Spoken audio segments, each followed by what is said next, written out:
Halo, Assalamualaikum. Hari ini kita kedatangan satu unit laptop Toshiba. Ini laptop Toshiba seri C ya. Dengan keluhan user membawa laptop ini dengan keluhan dia engselnya dia hancur. Jadi laptop ini nggak bisa dipakai sama sekali. Jadi ketika membuka itu susah ya. Nah ini engselnya hancur dan nggak bisa dipakai sama sekali. Oke, jadi di video kali ini kita akan coba memperbaiki. Yang pertama kita lepas baterainya terlebih dahulu. Dan ini kita mesti bongkar total dari casing sampai ke bagian LCD-nya harus kita lepas semuanya. Mesin kita lepas, semuanya kita lepas, keyboard juga dilepas. Pokoknya kita bongkar total.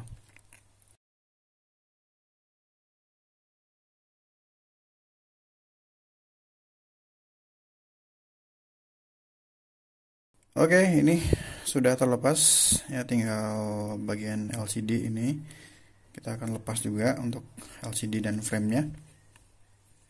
Oke, nah ini sekilas saya lihat hancur semuanya. Nah ini hancur semuanya, baik di sebelah kanan ataupun di sebelah kiri ya. Sebelah kiri lebih parah lagi, ada yang cuil. Nah ini framenya dia cuil di bagian itu. Oke, ini frame utama sudah kita lepas. Selanjutnya kita harus melepas frame bagian LCD-nya juga supaya mempermudah kita dalam melakukan eksekusi.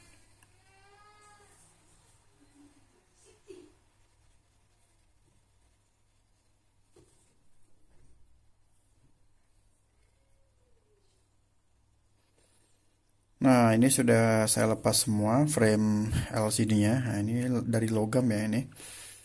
Dan kalau kita perhatikan untuk tempat skrup ya atau holder skrupnya itu dia kecabut ya, dan dia nempel di bagian frame LCD-nya ini. Nah ini untuk di bagian cover LCD ini saya perhatikan untuk dudukan skrupnya ini masih bagus. Nah ini tidak perlu perbaikan ya, karena untuk di cover LCD dia masih bagus. Jadi fokus kita cuma di bagian frame utama ini ya. Oke. Jadi kita akan melakukan eksekusi hanya di bagian frame utamanya ini doang.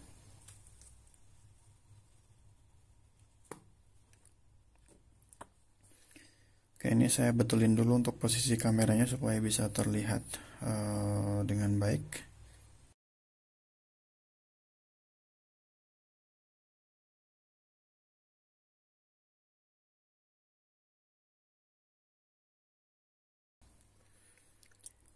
Oke, selanjutnya ini saya fitting dulu untuk framenya, kira-kira masih bisa dipresisikan atau tidak. Ini kita coba untuk fitting di engsel kanan dan kirinya.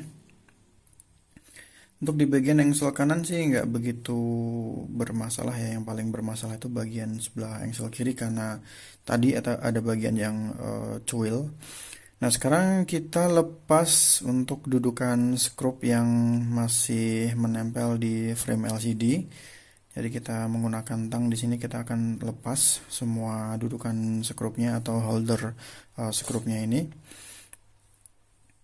Karena nanti kita akan pasang lagi ke frame-nya, ya, frame laptop.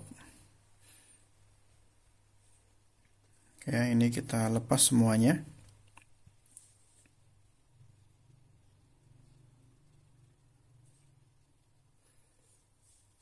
Oke, untuk skrupnya sudah terlepas semua. Ya, saya taruh di sini. Ya, nanti akan kita pasang lagi ke bagian frame-nya. Oke, langkah pertama adalah kita fitting lagi. Jadi kita posisikan sama seperti sedia kala. Kita pasang ke tempat dudukan skrup, ya, ini seperti ini. Kita pasang sambil kita tekan sedikit supaya dia presisi. Ya, kita tekan sedikit supaya dia presisi. seperti ini, ditekan-tekan. Nah, ini kita lakukan di semua dudukan baut ya, dudukan skrup. Nah, ini ada satu yang memang susah karena untuk di bagian framenya itu udah hancur total. Nah, jadi agak susah. Nah, kalau susah seperti ini, kita bisa bantu dengan solder. Jadi kita siapkan solder yang sudah panas. Untuk mata soldernya usahakan yang pipih ya, yang dia pipih. Kemudian kita panasi untuk dudukan skrupnya supaya plastik yang ada di sekitarnya itu dia meleleh sehingga dia ada kekuatan untuk mencengkram dudukan bautnya seperti itu. Tapi usahakan ini hati-hati dan teliti, jangan sampai terlalu panas sehingga nanti bisa tembus ke sisi bawahnya. Nah, jadi nanti framenya malah makin rusak. Ya. Sekedar untuk bisa melekat saja kita panasi sehingga dia meleleh dan dia bisa sedikit melekat ke bagian framenya. Karena ini nanti akan kita las, ya, menggunakan plastik juga supaya nanti framenya bisa dudukan skrupnya bisa kokoh, bisa kuat. Kemudian jangan lupa nanti kita pastikan untuk permukaan dudukan skrupnya ini dia flat ya, dia rata. Nah, ini saya menggunakan kunci L untuk memastikan dia sudah rata atau belum. Kemudian kita membutuhkan potongan plastik seperti ini. Saya mengambil dari cangkang mouse yang sudah tidak terpakai. Ini saya potek kecil-kecil. Ya, saya potek kecil-kecil, kemudian saya potong juga sesuai dengan saya potong kecil-kecil supaya mudah untuk dilakukan pengelasan. Nah, oke, kalau sudah dipotong kecil-kecil seperti ini, kita akan melakukan proses las plastik. Nah, las plastik di sini kita tidak menggunakan api, tapi menggunakan solder. Jadi caranya adalah kita lelehkan potongan plastik yang sudah kita buat tadi, yang sudah kita potong kecil-kecil ini, kita lelehkan mengelilingi dudukan dari skrup itu. Ya, jadi kita las melingkar ya, memutar mengelilingi dudukan skrup. Dan untuk proses pengelasan seperti ini diusahakan bisa melekat ya. Jadi pastikan ketika plastiknya ini sudah meleleh, plastik yang kecil-kecil yang sudah kita potong, ini kita solder, kita lelehkan dan pastikan dia melekat dengan sempurna antara plastik lasnya dengan framenya. Nah, jadi pastikan dia melekat dengan sempurna dan harus hati-hati seperti yang saya sampaikan tadi, jangan sampai tembus ke sisi bawahnya. Nah, jadi cukup di bagian permukaannya. Kalau misalkan dianggap sudah menyatu, sudah meleleh, itu tidak perlu di solder berulang-ulang. Takutnya nanti karena ini bahannya plastik semua ya, framenya plastik, untuk lasnya juga kita menggunakan potongan plastik. Kalau terlalu panas dia bisa meleleh untuk di sisi bawahnya ini.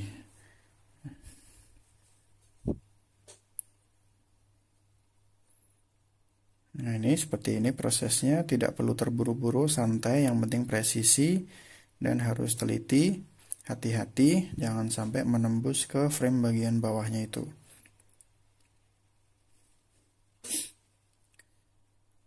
Dan usahakan untuk melakukan proses seperti ini, las plastiknya itu usahakan dia lebih tebal ya daripada pabrikannya. Kalau di bagian pabrikan ya dia sudah ada cetakannya, tapi untuk tatakan atau dudukan skrup dari pabrikan kan biasanya memang tipis ya. Ini kita usahakan kita las melingkar dan dipertebal.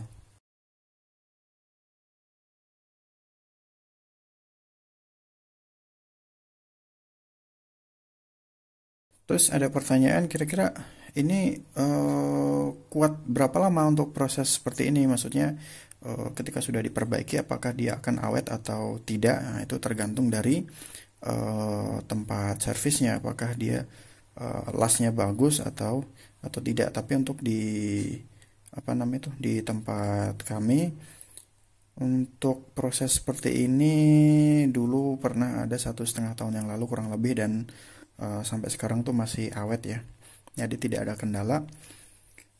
Oke, ini tadi untuk di bagian speaker saya lepas ya, karena saya butuh ruang kerja yang lebih luas, jadi takutnya kesenggol untuk bagian speaker malah nanti rusak.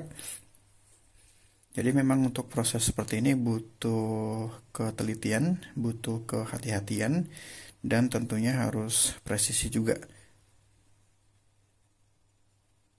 Nah, yang paling susah itu untuk proses seperti ini adalah bagaimana kita bisa membuat dudukan skrup itu rata. Jadi kalau misalkan dia miring atau tidak rata, itu akan jadi PR tambahan, karena nanti ketika kita rakit semuanya otomatis skrupnya pasti miring.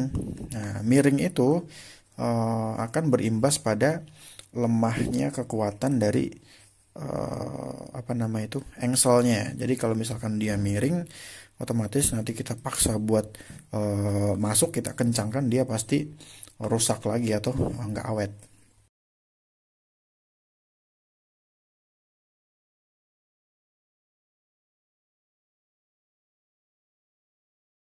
Oke, ini untuk satu dudukan sudah selesai. Kita lanjut ke dudukan yang lain. Jadi prosesnya kurang lebih sama ya. Untuk las plastik seperti ini sama dengan dudukan yang pertama tadi. Prosesnya sama.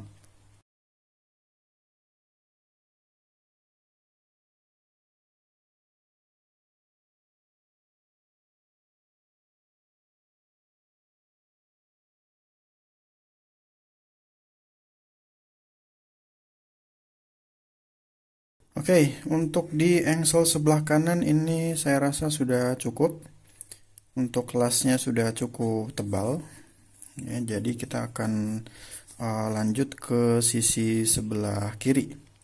Nah, sisi sebelah kiri ini yang dia lebih susah karena cuil. Ya, jadi apa namanya itu, ada satu dudukan baut yang nanti tidak bisa kita pasang ya, karena dudukan baut yang hilang itu adalah bagian yang cuil dari framenya ini. Prosesnya sama, kita presisikan untuk semua holder skrupnya seperti ini, kemudian kita panasi ya supaya dia melekat ya, lengket dengan framenya. Prosesnya kurang lebih sama lah seperti yang tadi. Kemudian, nah ini untuk di seri ini kita mendapatkan yang namanya plat frame LCD. Nah, ini kita juga mesti fitting lagi di kedua sisinya. Ini kita pasang seperti sedia kala. Kita fitting. Jadi fitting di sini itu fitting yang seperti apa? Jadi kita panasi lagi untuk bagian plate-nya supaya apa? Supaya nanti dudukan skrup di bagian plat ini itu bisa rata.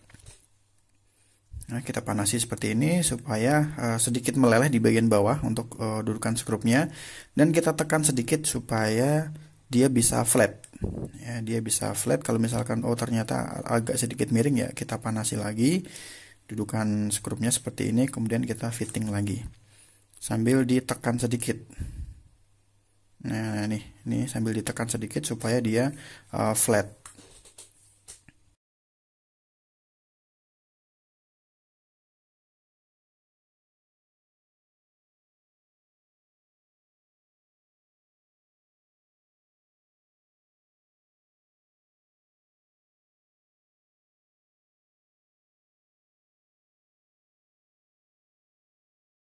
Oke, kalau sudah dirasa flat, kita akan kunci ya. Kita akan kunci dengan baut ya. Karena kita akan melakukan proses selanjutnya, yaitu pengeleman. Jadi untuk proses perbaikan engsel yang rusak, apalagi yang dia separah ini tuh, prosesnya ada beberapa tahap ya. Nah, ini untuk di bagian speaker juga saya lepas saja untuk di bagian speaker sebelah kiri supaya ruang kerjanya itu lebih enak ya, lebih luas. Untuk tahapan selanjutnya kita membutuhkan yang namanya lem. Lem ini dari hot glue ya. Lem yang apa namanya dipakai di apa namanya itu, hot glue ya. Oke, kita potong kecil-kecil. Kita potong kecil-kecil. Ini kita lepas dulu karena kita harus menyolder di bagian tengah antara kedua dudukan baut. Jadi tujuan dipasang skrupnya itu supaya dia flat terlebih dahulu ya. Kalau misalkan plastiknya ini sudah mengeras, nah ini kita lepas, kemudian kita lanjut ke tahapan ini kita perkuat lagi dengan lem hot glue. Kita potong kecil-kecil, kemudian kita solder supaya dia meleleh, dan kita ratakan untuk di semua bagian dari sisi-sisi dudukan skrupnya seperti di video ini.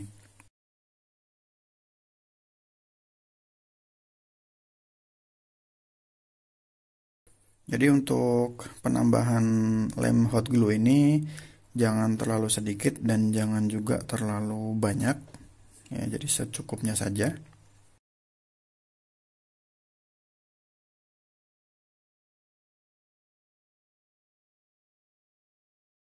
Ya, pastikan untuk di setiap sisi dari dudukan skrupnya ini dia terkena lem. Nah, kondisi masih panas lemnya seperti ini langsung kita pasang supaya platnya ini bisa melekat dengan baik juga ke framenya. Langsung kita pasang skrupnya.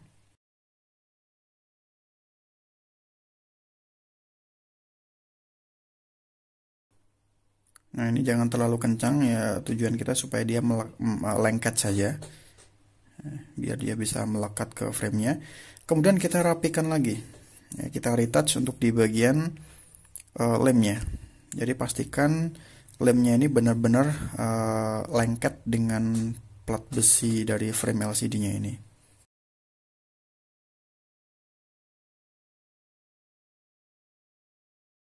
Ya, pastikan di bawah platnya ini semuanya terkena lem ya, dan pastikan semuanya melekat. Dan di sini saya melihat ada satu bagian yang membutuhkan tambahan lem ya. Di bagian luarnya ini ada satu spot yang masih membutuhkan lem tambahan. Nah, di bagian luar ini itu agak pipih, jadi saya press dengan tang dan saya masukkan ke sela-sela bagian yang belum terkena lem seperti ini. Jadi disesuaikan saja nanti sesuai dengan kebutuhan. Ada nggak spot yang masih membutuhkan lem, itu nanti tinggal ditambah, disesuaikan aja jumlahnya.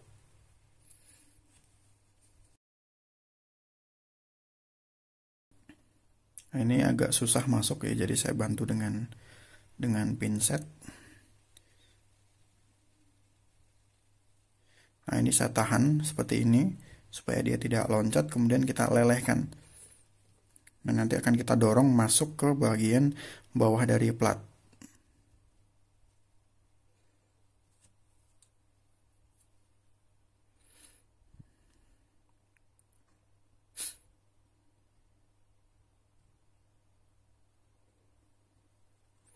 Nah, seperti ini ya, kita lelehkan, kemudian kita dorong-dorong masuk ke bawah plat besinya ini.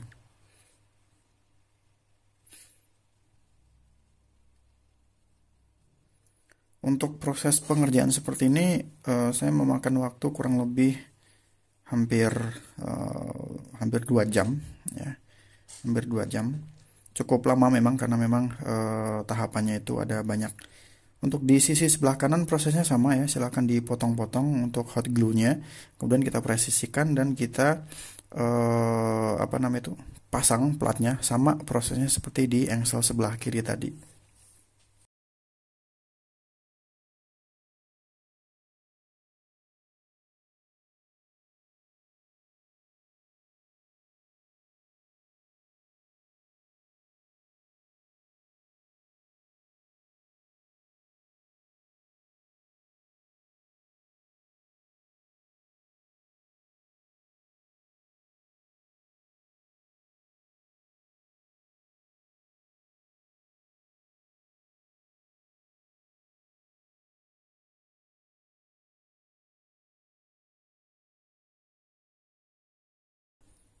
Oke, kemudian tahapan selanjutnya kita akan melakukan adjustment atau setting ulang di bagian frame besinya ini Karena di bagian frame plastik yang tadi sudah kita eksekusi itu ada bagian yang hancur ya, ada bagian yang cuil, otomatis kekuatannya tidak akan sama seperti di engsel sebelah kanan.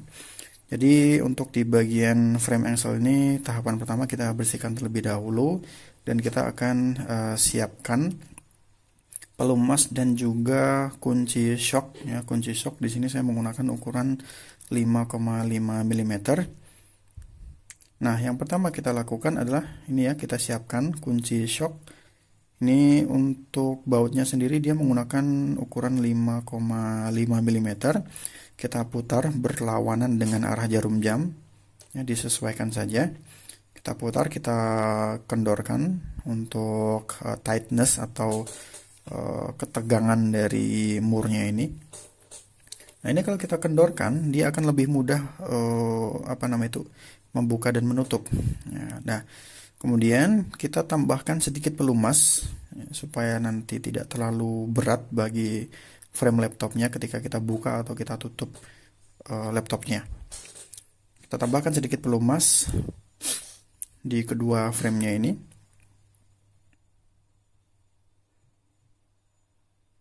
Ya, tidak perlu terlalu banyak ya, secukupnya saja. Kemudian kita akan setting ulang, kita lakukan adjustment, dan tujuannya di sini adalah supaya tidak terlalu kencang ya ketika nanti membuka atau menutup laptopnya. Jadi tension atau tegangannya itu supaya tidak terlalu berat bagi frame laptopnya. Ini kita sesuaikan saja, jangan terlalu kendor, jangan juga terlalu kencang. Disesuaikan saja. Pada intinya adalah tujuan dari proses ini supaya frame di laptop yang berbahan plastik itu tidak mengalami tekanan yang terlalu kuat sehingga nanti mengakibatkan akan terjadi kerusakan yang sama, jadi bisa hancur lagi untuk di bagian framenya. Nah, ini masih proses adjustment ya, jadi sampai ketemu pada titik yang kita anggap aman untuk dilakukan pemasangan kembali antara frame LCD dan frame laptop atau frame bagian mesinnya itu. Oke, jadi ini kita buka tutup seperti ini, kira-kira sudah kendor atau kekencangannya sudah cukup. Oke, kalau sudah dirasa aman, ya kita akan melakukan proses perakitan ulang. Ya, ini untuk bagian frame LCD sudah saya rakit semuanya. Kemudian kita tinggal pasang ke frame motherboardnya ini. Ya, kita pasang sama seperti sedia kala.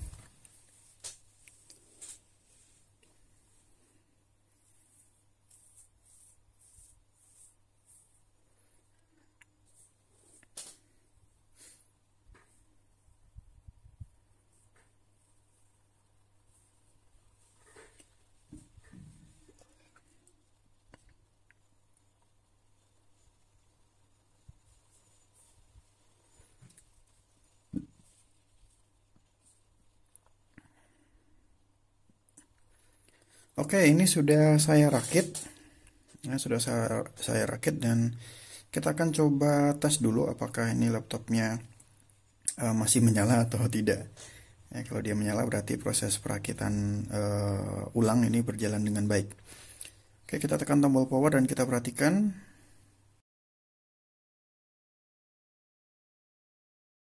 Oke, laptop masih aman ya, dia masih menyala dengan baik. Oke, berarti untuk proses pengerjaannya bisa dibilang berhasil.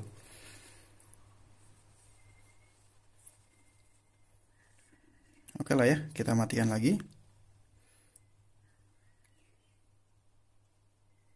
Dan sekarang bisa kita perhatikan untuk di bagian engselnya ini sudah terpasang dan dia sudah rapat ya, jadi tidak tidak terbuka kayak tadi sebelumnya yang pecah hancur, bahkan antara cover bawah dan cover atas dia tidak bisa rapat. Nah, ini untuk proses pengerjaannya sudah selesai dan ini sudah rapat ya. Tapi untuk di bagian sebelah kiri yang cuil itu tidak bisa kita recover ya, karena memang bagian tersebut mustahil untuk dilakukan perbaikan secara total. Dan kalau kita perhatikan sisinya, nah ini yang tadi terbuka menganga, ini sekarang sudah rapat ya di kedua sisinya, jadi insya Allah ini aman. Nah seperti ini, ini sudah rapat. Oke, untuk di video kali ini mungkin itu yang bisa saya sampaikan. Untuk prosesnya sendiri itu memang cukup panjang, ya, cukup panjang, butuh kehati-hatian, ketelitian, dan kesabaran. Untuk di video kali ini mungkin ini yang bisa saya sampaikan. Ini akan saya rakit ulang semuanya total, tapi tidak akan saya videokan. Terima kasih sudah menonton, semoga bermanfaat dan kita akan bertemu di video yang akan datang. Assalamualaikum warahmatullahi wabarakatuh.